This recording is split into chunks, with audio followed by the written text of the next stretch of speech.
A week ago after that Saints loss, you thought to yourself, they're going to be on the road for 3 straight road playoff games. No way they're winning those. Brady was talking to Jim Gray about Thanksgiving football and where he thinks the Bucs are now. I've learned that football season always starts after Thanksgiving, and we're not quite there yet. We got one more game to go, and then we'll really see where we stand. And this is when the teams really start to rise to the occasion. This is where you see the commitment, the discipline, the hard work. This is where you really see how things pay off. Well, it's interesting. It's funny. The more I see of the AFC, the more I like it. I like Miami. I like Buffalo. I think Tennessee will come back. Pittsburgh's obviously been remarkable. Kansas City, Baltimore, when they get healthy, will be better. The more of the AFC I watch, the more I like it. The more of the NFC I watch, the less I like it. Look at the standings today. So, I mean, Green Bay, Tampa Bay matches up with them very well. The Saints have a backup quarterback. Arizona's winning games they're outplayed by, and the Eagles are a bad division-leading team. The wild card outside of the Bucs, the Rams. Well, Tampa Bay plays on Monday. Rams don't have their left tackle. I like Tampa. And the Seahawks have the worst defense in the league. And in the hunt, you have a Bears team that's a mess at quarterback and a Lions team that can't hold a lead. I actually think Minnesota is going to make the playoffs and be a real tough out. But when you start really deep diving, the only team that Tampa doesn't match up well against is New Orleans. And I'll tell you, I think they match up well with everybody. Minnesota, I think, could be the second toughest matchup for them. I really do. So it's amazing how life changes in the NFL. Once Drew Brees got hurt, it's like, okay, that's the key is you win the division now. In 3 weeks, Tampa could lead this division by 2 games if Jameis doesn't work. And then Super Bowl in Tampa, you could get the number 1 seed.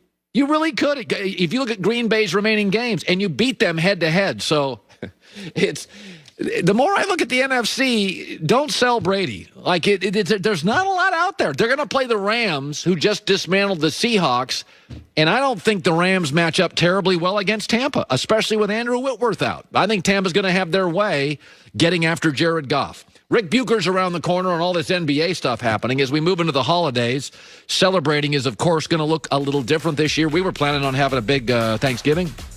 We've cut it down by 2/3. It's the reality of it. Can't have 20 people. Maybe you can get 6 or 7. 1-800-Flowers.com is still a place you can depend on for Thanksgiving bouquets and floral arrangements. There's late fall birthdays. Listen, it's a different year. Beautiful autumn bouquets right now. Table arrangements from 1-800-Flowers.com. It's never been more important to stay connected.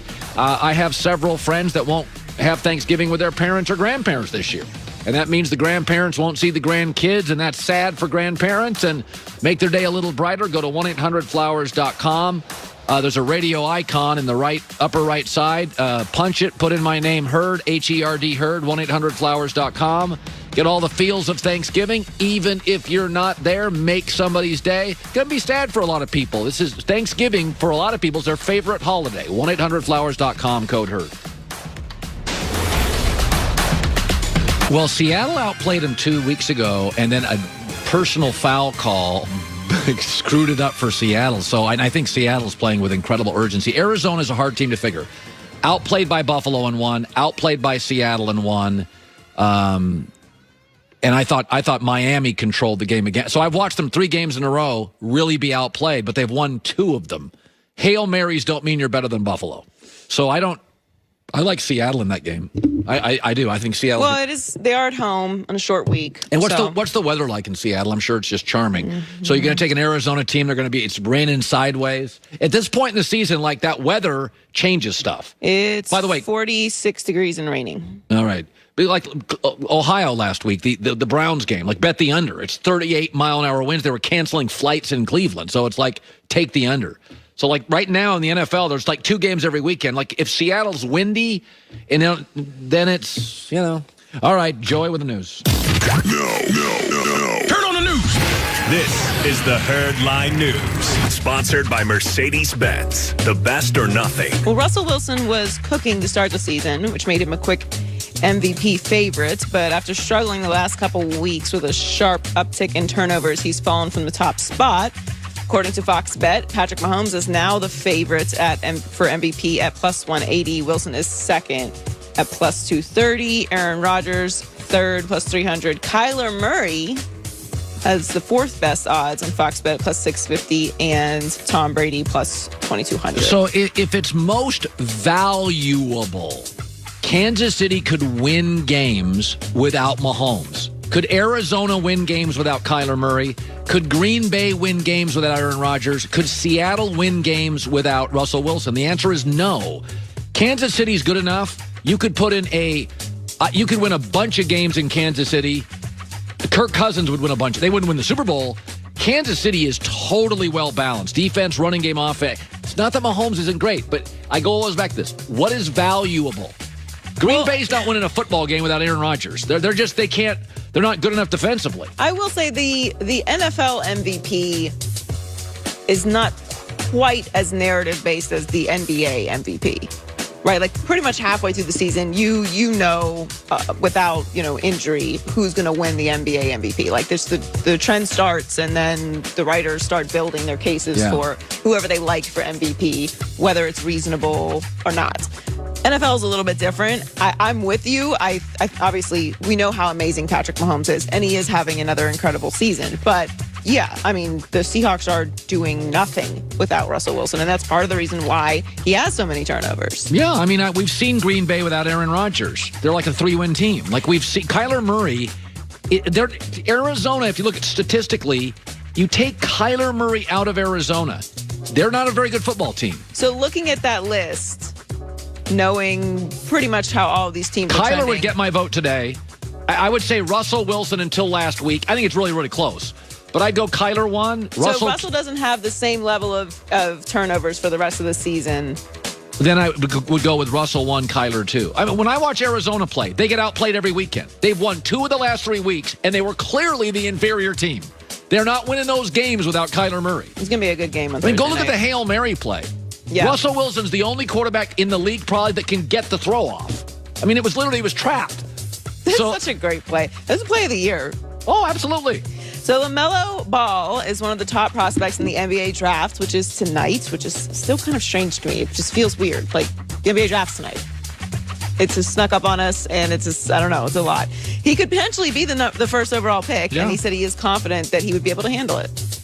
I don't look at anything like that as pressure. Like I said, it's just basketball. So being the number 1 pick, I mean, definitely holds a lot. But I feel like I was born for it. And I feel like I'm born for this whole thing going on. Since, you only go through this process once. So I'm really just enjoying all of it.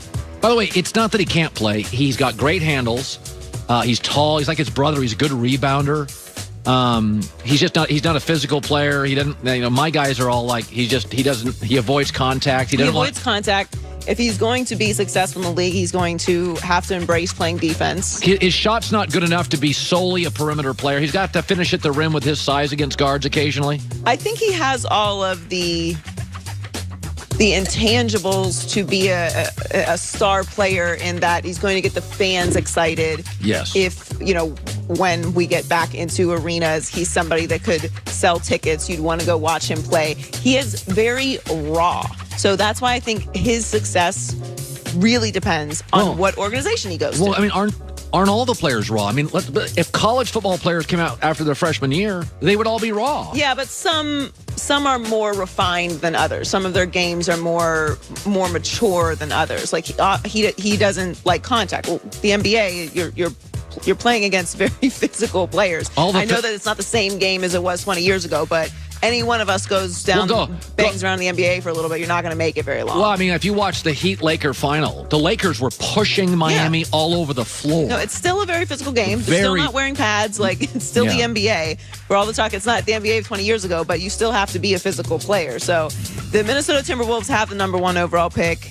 Golden State Warriors are number 2, Charlotte Hornets, Chicago Bulls, and the Cleveland Cavaliers round out the top 5. Then the Hawks, Pistons, Knicks, Wizards, and the Suns. I could make an argument that MJ takes LaMelo, even though I don't think they fit, just because he's interesting. Yeah. And that franchise is, frankly, not very interesting. I could see LaMelo going to the Hornets. I could also see him going to the Bulls.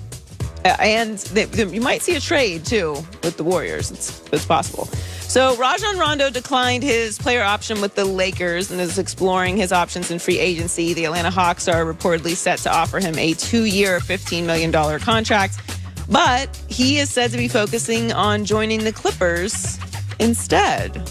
Now, obviously, they just brought in Schroeder. He's not going to be staying with the Lakers. But this is kind of interesting that he's so interested in going to the Clippers. Obviously, that might just be he wants to stay in L.A., but I actually really like Rondo to the Clippers.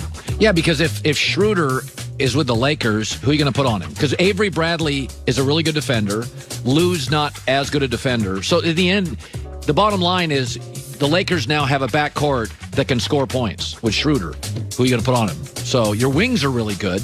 Yeah, I don't have a problem with him. I don't have a problem with him leaving the Lakers for the Clippers. He's at the end of a career. Take the most money. No, like that part. There's just no take the most loyalty money in that part. Like he should go where he wants to go. Like